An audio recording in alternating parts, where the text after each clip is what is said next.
내 길이 아니구나. 이것은 합격이구나. 지금 시기에 수험생분들께서 기출회독을 열심히 하고 계실 것 같은데 기출문제 푸는 과정을 어떻게 하셨는지 설명해 주시겠어요? 이제 초시 때는 조금 풀기 전에 개념 강의를 많이 집중적으로 뒀었고요. 저는 초시 때는 현강을 들었어서 한 과목당 이제 하루 종일 7시간 정도 진행이 됐었어요. 그래서 그렇게 7시간 정도 진행을 하고 바로 이제 그날 배운 내용을 바로 복습을 하고 따로 이제 제 노트에 그런 기본서를 다시 보면서 정리를 했었고 네. 그렇게 정리가 마무리되면 그 단원별 기출을 바로 풀면서 내가 이게 어느 정도 복습이 됐는지 체크하는 시간을 가졌습니다. 그래서 총 한 3강 7시간의 복습 시간 하고 기출 풀고 이렇게 3, 4시간? 10시간, 11시간 정도 공부를 했던 것 같아요. 제시를 시작을 할 때는 기본 강의에 집중을 한다기보다는 부족한 부분의 강의를 듣고 전범위를 풀고 이 전범위의 해설 강의를 다 들으면서 개념 회독을 하는 시간을 가졌던 것 같습니다. 공통 과목의 경우에 타 과목 대비 이제 개념을 더 중시하셨다고 했는데 개념에 더 신경 써야겠다고 느낀 이유가 있으셨는지 그 개념을 이해하기 위해서 더 노력했던 부분이 어떤 점이 있으실까요? 본 시험 때는 어떤 난도의 시험이 나올지도 모르고 빈출 문제가 나온다고 하더라도 한두 문제 정도는 조금 예상할 수 없는 부분에서 나오긴 하더라고요. 근데 하지만 그러한 문제는 맞출 수 있는 것 자체가 운이기 때문에 그러한 부분에서 유연하게 대처를 하고 조금 더 실력이 발휘를 되려면 개념을 더 정확하게 아는 것이 중요할 것이라고 생각을 했던 것 같아요. 근데 또 저 같은 경우는 조금 선택 과목을 아무리 공부를 해도 점수가 안 나오더라고요. 그래서 선택 과목에 계속 집중을 할 수는 없어서 저는 조금 전략을 좀 공통 과목을 고득점을 맞자라고 생각을 해서 중점을 두게 된 것 같아요. 그럼 공통 과목은 상대적으로 선택 과목보다는 조금 투입한 대비 점수가 나오셨던 건가요? 네. 그 투입한 만큼 나왔어요, 정말. 노력한 만큼 네. 점수는 저를 배신하지는 않더라고요. 선택에 점수 잘 안 나오셨다 그러는데 지금 생각해 보셨을 때 어떤 게 뭔가 원인이 뭐라고 생각하세요? 일단 저랑 너무 안 맞는 과목인 것 같아요. 근데 안 맞는다고 해서 안 할 수도 없고 다른 과목으로 바꿀 수도 없기 때문에 조금 더 전략을 좀 다양하게 생각을 하시는 것도 나쁘지 않다고 생각해요. 자기한테 안 맞는 과목을 하게 되면 이제 초시 때 하시고 제시 때 바꾸셔도 되지 않을까라는 생각을 해보셨을 것 같은데 저도 행정학이 너무 잘 안 맞아서 들어도 까먹고 이런 게 너무 힘들더라고요. 그래서 조금 행정법으로 바꿔볼까라는 생각도 있고 해서 이제 행정법 1강을 들었는데 이것은 또 내 길이 아니구나. 선생님을 바꿔야겠다 이런 거 생각 안 해요? 네, 그래서 너무 안 맞다고 해야 될까요? 그 강의법이라고 해야 하나? 바로 선생님을 인터넷 강의를 통해서 다양하게 들었던 것 같아요. 그래서 저는 요한쌤이 저에게 너무 감사하신 분이에요. 현 시점에 푸셨던 진도별 기출문제를 한번 과목별로 살펴보도록 하겠습니다. 먼저 국어부터 볼 건데요. 국어 기출문제를 푸실 때 팁을 먼저 간단히 설명해 주시겠어요? 네, 우선 이제 점점 국어 같은 경우는 비문학 출제 정도가 많이 늘고 있기 때문에 이제 비문학을 조금 더 강하게 집중을 하셔야 할 것 같아요. 이제 비문학 같은 경우는 매일매일 3지문에서 5지문씩 저는 진행을 했었는데요.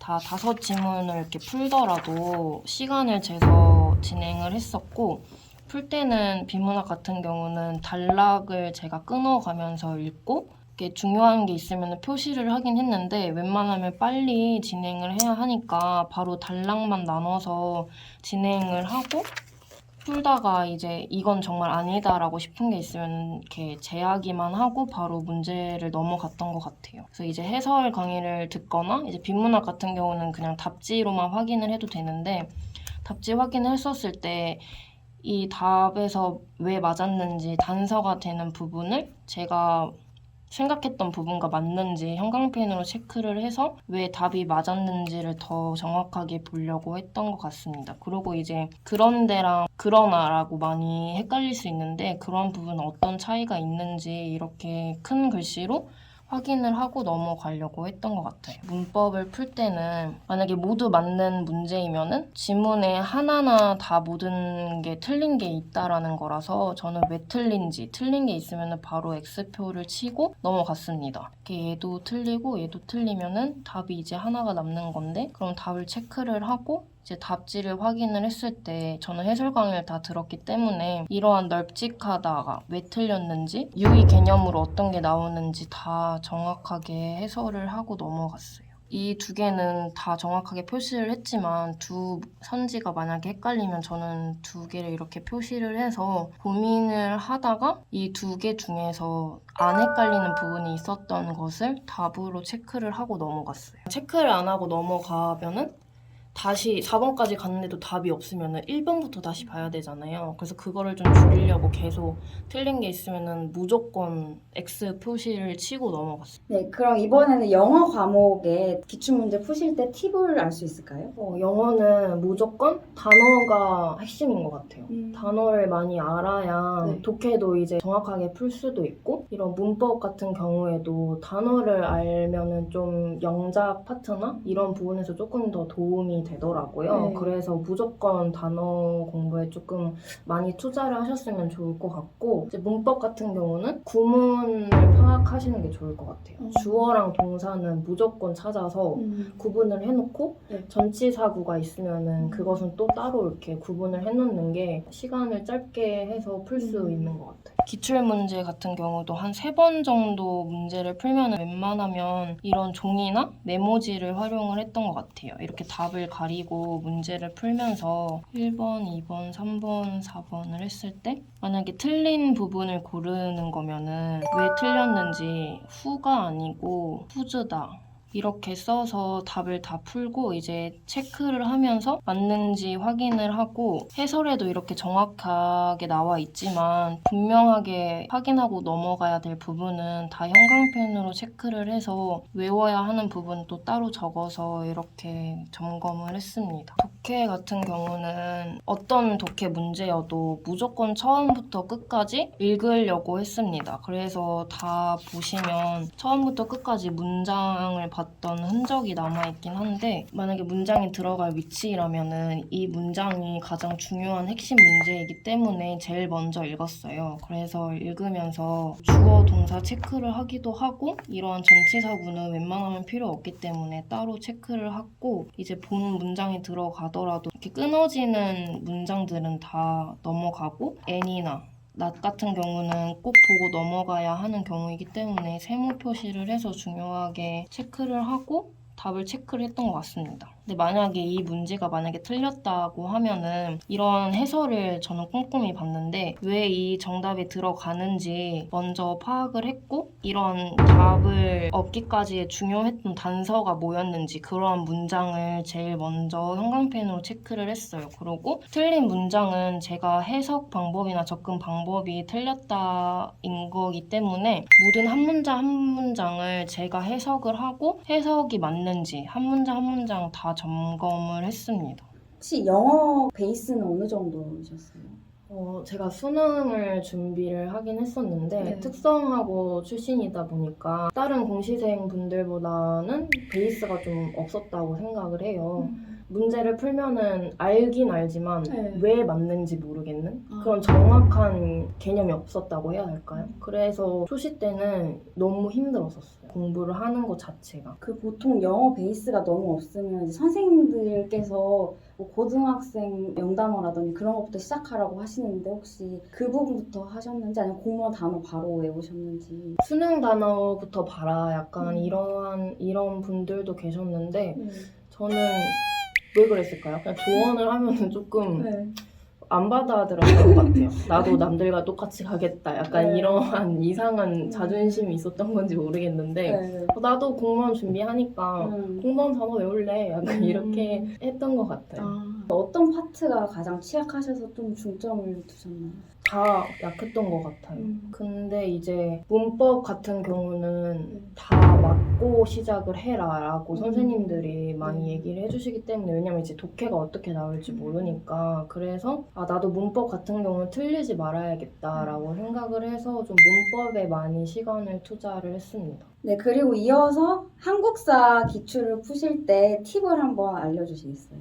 문제를 먼저 읽고 사료를 읽으면서 이 사료가 어떤 내용에 관한 건지 저는 이렇게 작게 다 적었어요. 본 지문으로 들어와서 아닌 것은 바로 이렇게 제하는 표시를 했었고 답을 체크를 했습니다. 답을 확인을 하고 해설을 보면서 이 사료에서 어떤 게 단서가 되었는지 이렇게 노란색으로 저는 체크를 했었고요. 이제 지문에서도 제가 모르는 부분이나 정확하게 알아야 될 부분은 다른 색깔로 하면서 또 다음 회독을 할 때는 체크가 되어 있으면은 뭐 많은 분들이 안 좋을 거라고 생각을 했지만 저는 내가 어떻게 생각을 했었는지 더 볼 수가 있더라고요. 그래서 그때는 이제 이런 검은 펜을 했었는데 검은 펜으로 풀면서 이익이라고 다시 생각을 했으면은 한 번 더 이렇게 체크를 하고 이제 선지에 가서도 답은 나와 있기 때문에 답을 푼다기보다는 이 선지가 제가 알고 있는지 넘어가려고 해서 만약에 이 선지 1번을 알고 있다면 그냥 이렇게 다 지웠어요. 사료도 만약에 다 아는 내용이면 그냥 이렇게 X표를 쳤었고 만약에 이 두 가지 선지가 모른다 하면은 따로 이렇게 단권화집에 제가 타이핑을 해서 만들게 된 이제 최종 단권화집, 최종 이제 시험장이 가져가야 할 개념 정리서라고 생각을 하시면 될 것 같아요. 혹시 사료 같은 경우에 사료 강의가 또 따로 있고 이런 식으로 나오잖아요. 그런 것도 들어보신 적 있으세요? 사료 특강도 들어봤는데 조금 시간이 아까운 게 없지 않아 있더라고요. 차라리 시간이 남으면 당연히 들으시는 건 좋겠지만 차라리 그 시간에 한 문제라도 더 많이 풀어서 왜냐면 사료도 이제 나오는 것만 나오는 경우도 많기 때문에 네. 조금 더 빈출 문제에 가까워지는 그렇게 시간을 투자하는 게 더 좋을 것 같아요. 이제 공무원 한국사가 특히 세세하게 암기할 게 많잖아요. 뭐 연도라든지. 그러면 이제 두 문자를 활용하셨는지 필기노트는 어떻게 활용하셔서 공부하셨는지. 두 문자 활용을 한국사만큼은 안 했던 것 같아요. 너무 양이 많기도 한데 또 이제 정확한 흐름들이 있는 과목이잖아요. 네. 시대별로 나누기도 하고 두 문자 활용을 해서 그 파트만 암기를 한다기보다는 차라리 흐름에 신경을 쓰고 만약에 고려시대라고 생각을 하면 그때 어떤 정치 배경이 있는지 그게 다 문화 파트나 경제 파트로도 이어가기 때문에 조금 더 흐름을 생각을 하고 그렇게 암기를 하시는 게 더 중요하다고 생각합니다. 근데 한국사 흐름을 아는 게 중요하긴 한데 그 세부적인 게 굉장히 많잖아요. 그런 것들 그럼 두 문자 활용 안 하시고. 네, 정말 안 외워지는 뭐 문화 파트는 정말 안 외워지기 때문에 두 문자 활용을 어쩔 수 없이 외웠던 경우도 있는데 저는 웬만하면 그렇게 안 했던 것 같아요. 한국사 암기 같은 경우는 저는 지층 쌓는 것처럼 그렇게 한 겹 한 겹씩 쌓아 올리는 것이 중요하다고 생각을 해서 우선적으로 흐름을 외우고 이제 그 내부적인 세세함을 계속 쌓아가는 게 중요하다고 생각을 했습니다. 필기노트를 어떤 식으로 회독을 하신 거세요? 보통 이제 필기노트 뭐 10회독 해라, 20회독 해라 하는데 사실 이거 자체를 적금 자체를 어떻게 해야 될지 모르는 분들도 계셔가지고 암기하실 때 어떻게 하셨는지. 이거는 무조건 외워야겠다라고 생각을 안 하고 그냥 책 읽는 것처럼 이렇게 쭉쭉쭉쭉 읽고 이 시대에는 어떻게 했구나. 당연히 부분적으로 무조건 외워야 하는 부분은 있겠지만 저는 그냥 술술술술 읽는 식으로 그렇게 회독을 했던 것 같아요. 그냥 이렇게 술술 읽으면 머리에 들어와요. 근데 많이 휘발되긴 하지만 읽고 문제 풀고 읽고 이제 문제 풀고 하다 보면은 자연스럽게 암기가 되더라고요. 조금 한국사는 억지로 암기를 하다 보면은 더 부작용이 좀 생기는 과목이라고 생각을 해서 이렇게 진행하시는 게 더 좋은 것 같아요. 이게 오프라인 스터디를 하시면서 뭐 진행한 거신가요? 제 개인적으로도 회독을 하고 있었지만 이제 시험이 다가오면 올수록 회독에 대한 강제성을 두는 게 좀 좋을 것 같더라고요. 그래서 공스타그램 내부에서 많은 분들이 스터디원을 모집을 하시기도 해요. 그래서 진행을 했던 거였는데 회독표가 엄청 체계적으로 되어 있고 해서 시험 때까지 많이 도움이 됐던 것 같아요. 뭐 서로 문제 내주기 형식이었어요? 아니면 뭐 어떤 식으로 진행하신 거예요? 쓰면서 하시는 분도 계실 거고 이제 그냥 필기노트를 읽으신 분들이 계시는데 이제 그냥 타임랩스를 찍어서 인증하는 식으로 했었어요.